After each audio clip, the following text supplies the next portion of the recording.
We are now on the fifth chapter, fifth paragraph of the Maimer, the Chassidic discourse, Chassidic essay about Rabbi Shimon bar Yochai, which was said by the Lubavitcher Rebbe in the year 1988. And it talks about the greatness of Rabbi Shimon bar Yochai, the indescribable and incomprehensible greatness of Rabbi Shimon bar Yochai. The Rabbi Shimon bar Yochai lived shortly after the destruction of the Second Temple, about 1,900 years ago. And at that time, the oral Torah was being written down by Rabbi Shimon and his compatriots. They were all pupils of Rabbi Akiva. And it says about them that they had the power to raise the dead. These people were tremendously spiritual, godly, pure people.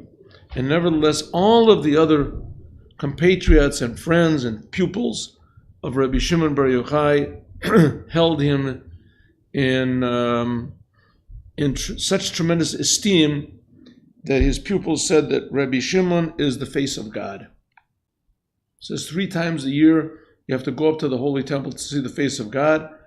They said, who is the face of God? Rabbi Shimon bar Yochai. Now, there was no temple in those days.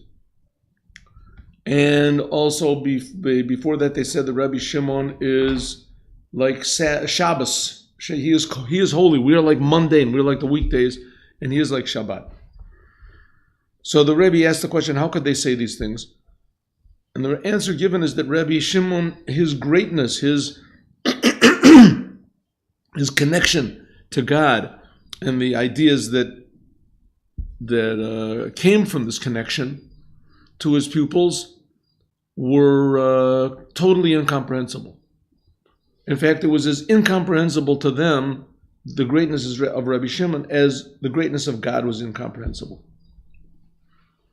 to them. Does that make any sense? Well, it was. Like we said before in every class, we said the same thing, that Moses was the same way. It says that Moses was an Ish Elokim. He was half Ish, half Elokim, half godliness. Moshe, in other words, like God gave the Torah. Moshe gave the Torah. Right? God gave the Torah. How did he give the Torah? Moshe was the one who gave the Torah. All the Jewish people heard the first 2 commandments themselves directly from God, and they couldn't take it. It was impossible for them. And Moshe wound up, not only was he able to take it, he was there with God for, it says, 40 days and 40 nights. Because what is God? What is God? God is the creator of all being, spiritual, physical, and he's creating everything constantly. You, dear listener, are being created by God. Do you feel this? No. Well, if you would feel it, your soul would jump out of your body. It would be like being in the Holy of Holies. It's too much life. It's like putting a billion watts into a 10-watt light bulb. Infinitely more so. Because 10 has a relationship to a billion. But we have no relationship to the infinite source of all being. And Moshe Rabbeinu did, and so did Rabbi Shimon bar Yochai. And so this is totally incomprehensible to his pupils. They couldn't possibly understand this. And another way of saying it is, this is the level of Yechida, the inner 5th level of the Jewish soul. Now, the Jewish people are called God's chosen people. What are they chosen for? They're chosen to tell the whole entire world how important they are in God's eyes. How much God cares for them. God creates them. God creates every single human being in the world, including the enemies of Judaism, including the most evil people. God is creating everything. Constantly. So every person in the world, we say there's an Aleinu prayer. We say every day, the prayer called Aleinu. Some say it at the very end of prayer. That's what we say it. Aleinu. And then it says that God, we are waiting for the day when they will turn to you all of the evil people of the world. Kol Rish'ei Oretz. Yakiru v'yiru koyish v'tevel. Every person in the world will recognize you, God. Why? Because God is creating everybody. God is infinitely close. Rabbi Shimon bar Yochai felt this. Rabbi Shimon bar Yochai was aware of this. And even his great pupils were not as aware as he was. So let's continue. Yesh l'kasher. So Rabbi Shimon bar Yochai, he passed away 33 days from Passover. It was called the 33rd day of the Omer. We've explained that before. And on this day, hundreds of thousands of people go up to his grave. Why up to his grave? And they rejoice. Why rejoice? We'll talk about that. Hey, Yesh l'kasher, we can connect this in Mamar HaZohar, what it says in the Zohar. What does it say in the Zohar? And like I say, the Zohar, the Zohar is an understandable book. There's parts of it which are very, very, very esoteric and take a lot of explanation. They're impossible to understand. But most of the Zohar is understandable. Like it's even stories. Rabbi Shimon was walking with his friends, and all of a sudden they met a child, and they asked the child a question, and he gave them an answer. And Yesh l'kasher zeh mamar Zohar. We can attach this to what it says in the Zohar. Story. Zim nachar at one time. Havitzrich and alma lamitra. The world needed rain. Mitra means rain. Tal umatar. Rain. Atu, they came. Lekami Rabbi Shimon. They all came in front of Rabbi Shimon. Who came? Rabbi Yisa, Rabbi Cheskia, Vishar Chebrai, and all of the other great rabbis. The land of Israel needs rain. Now there's no rain. They had plans. I remember one year they were going to import rain from Turkey. They're going to import water from Turkey. An idea. The Lubavitcher Rebbe said you don't have to worry. There's going to be water. All the weathermen said that there's not going to be rain. It's going to be a terrible drought. And I think, if I'm not mistaken, this was 1990. And the Rebbe said, no, it's going to be a year of miracles. There was so much rain that year that people got actually drowned. They weren't prepared for the rain. There was so much rain. The Kinneret River overflowed its banks, and there was floods in Tiberia. In any case, when there is no rain, it's a bad situation in Israel. It's a really bad situation. The people don't wash their cars. They're not allowed to water their gardens. They're really very... No, there's not, because they're worried there won't be any water for drinking. I remember once I went to the Kinneret. I went with my wife and her two sisters, and one of her sisters saw the Kinneret. It was a low level. All the docks were like hanging out to nowhere. The water was like, hundreds of yards away from the docks. And one of her sisters looked and she started to weep. It was such a shockingly barren situation. There was really a danger that maybe there wouldn't be water. Okay, this year it's almost back to semi-normal, huh? We make a lot of water. Make water? Yeah, we desalinate water. Yeah, but nothing like what we need. There's a certain... Sure, for sure. But it depends on the Kinneret. The middle of Israel needs water. I can look it up to tell you the truth. I really don't have any idea. But I know that the low Kinneret level is a dangerous thing. Anyways, the Israel needed water. It wasn't the only time. There's a whole Gemara, Talmud, Ta'anit, that if there's no water in Israel, how we pray for rain. A whole Gemara, a whole, a tractate of Ta'anit, how they fast once a month, and once a week, and twice a week, and once every day, and they close the stores, they go out on the streets, and they scream out to God, they cry out to God, until God answers them.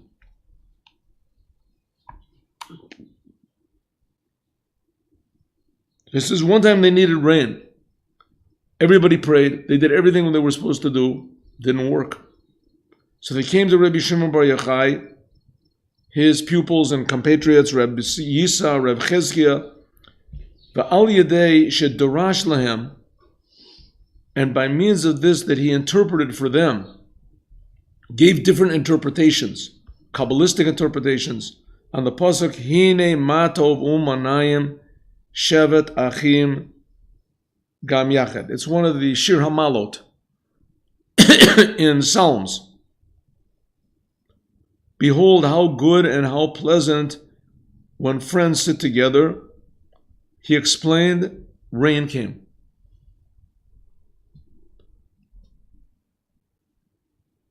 He actually brought rain by learning Torah, the secrets of the Torah. And it's explained in the Maimorim of the Tzemach Tzedek, the third Rebbe of Chabad, and his son, the Rebbe Marash, fourth Rebbe of Chabad, that even though the Rebbe Shimon Bar Yochai Himshich Yerid Geshamim, he brought down rain, Al Yedei Amiras Torah, by means of interpreting sentences of the Torah, b'derech milamay lamata, from above to below.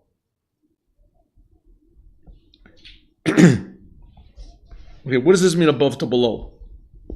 Above to below is the Torah.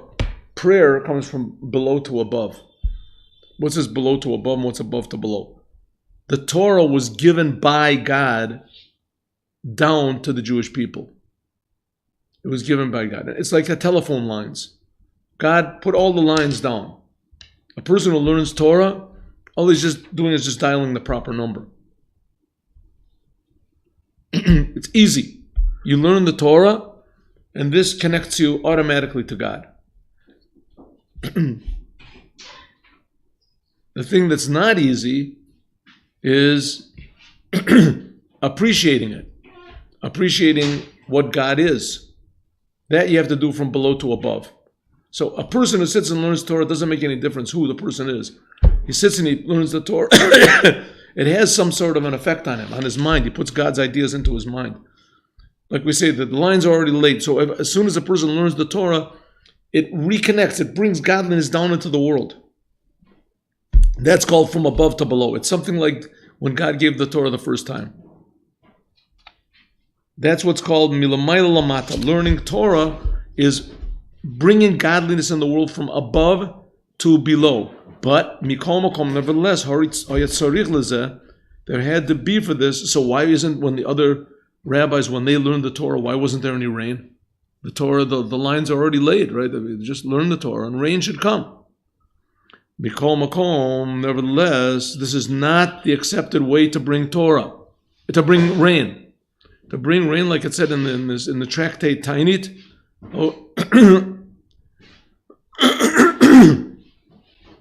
How do we bring rain? By prayer. So it says, nevertheless, Rabbi Shimon didn't do it that way, though. Rabbi Shimon did it by learning the Torah. Learning the Torah, that drew godliness, made a change in the world. Mikol makom, how did he do it? By learning the Torah. The Torah is a connection from above to below. It says the Maimer, Mikol makom, nevertheless, Tzorich lezeh gam halas man. There has to be a raising up of feminine waters. Techevre, who made this feminine waters raise up? Rabbi Shimon, he was already there. Rabbi Shimon, he was already at the highest levels.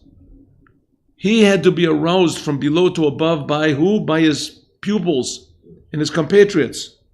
V'hashvachim, and the praises, sheshibchu oto, that they praised him. Rabbi Shimon, only you can do it. Please help us. By means of this, Palu, they brought about Yitron.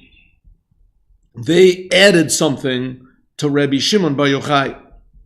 Al derech, like it says, mitalmidai yoter mikulam. Rabbi Shimon Bar Yochai, he was, let's say, to the level of Moshe Rabbeinu. He was the highest, the greatest. There was nothing like Rabbi Shimon, incomprehensible. He was connected to God in a way that nobody could possibly fathom. Like Moshe was connected to God in a little bit different way. It says that Moses, he brought down the revealed Torah. And Rabbi Shimon Bar Yochai, he brought down the hidden Torah. Lag BaOmer is like Shavuot. It's like the holiday of Shavuot for the inside of the Torah. Rabbi Shimon brought down the secrets of the Torah. Moses brought down the revealed Torah. It says they were so tremendously high and so tremendously great that they were inaccessible to the pupils. Now Moses was commanded to God, but the pupils, and so he brought the Torah, even though the people weren't ready for the Torah. It says that when he came down, he broke the tablets. The people just weren't ready. They were worshiping the golden calf.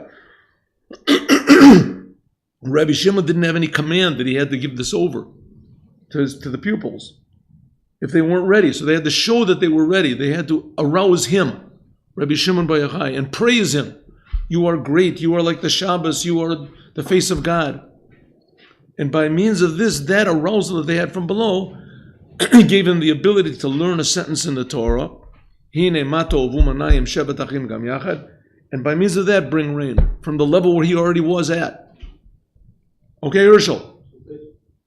But we can say, the connection between this and coming rain is kiba matar, regarding rain.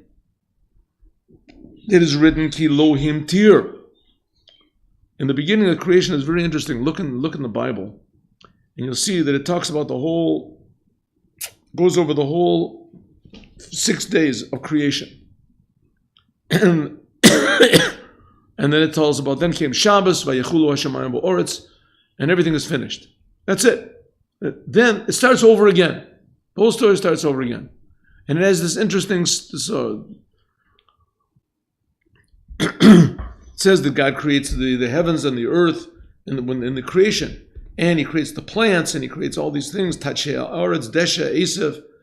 God says, let the world be filled with the grasses and trees. And that's in the beginning. And the first time God creates the world. Right? First time it talks about God creating the world.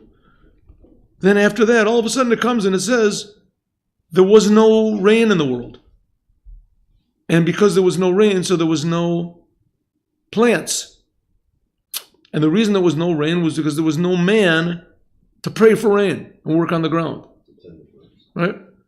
To tend the plants, to pray, because Adam ayin lavod et adama. There was no man there. And Rashi says because there was no person to pray for rain. Nobody knew the necessity of rain. So man prayed for rain and came rain. For Adam ayin lavod et adama. There was no man there to work on the ground. Do you read it matar that the descent of rain, hu al yedei avodat adam, comes from man? It's very interesting. If you look there, you see that rain, in fact, does not come from heaven. It says the rain comes from the earth. It says eid ya'aleh min ha'oretz. It says that if you look in the Bible, it says that there was man, God created man, and after that it says that there started evaporation from the world, and that made clouds, and the clouds brought down rain. I think I've heard that, isn't the key to rain one of the three keys that Hashem holds himself? Right, yes. Yes, when it's going to come, you can do what you want to.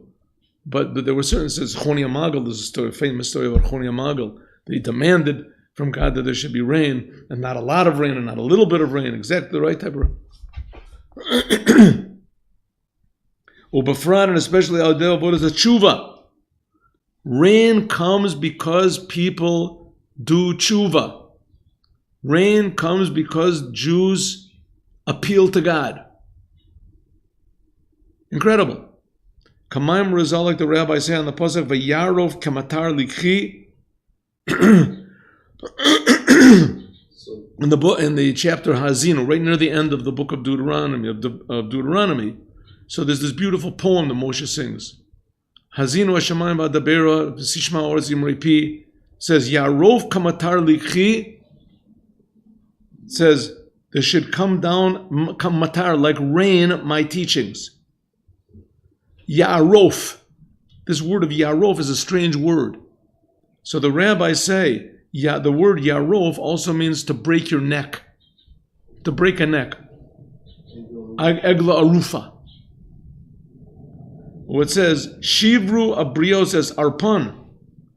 And when the creations break their necks, right, even to this day, a weird saying there is in America. Neck-breaking work.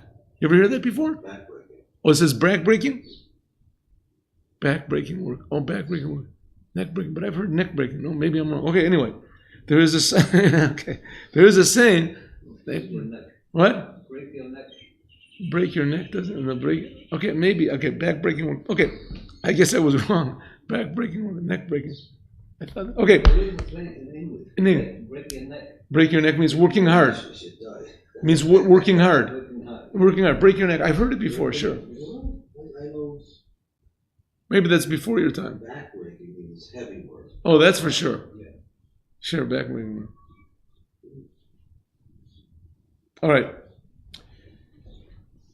It says it says let the creations, and if there is such a saying, this is where it comes from. It says let the creations break their necks, and immediately rain will come. In other words, everyone has to work really, really hard to pray to God and to serve God. Then the rain will come.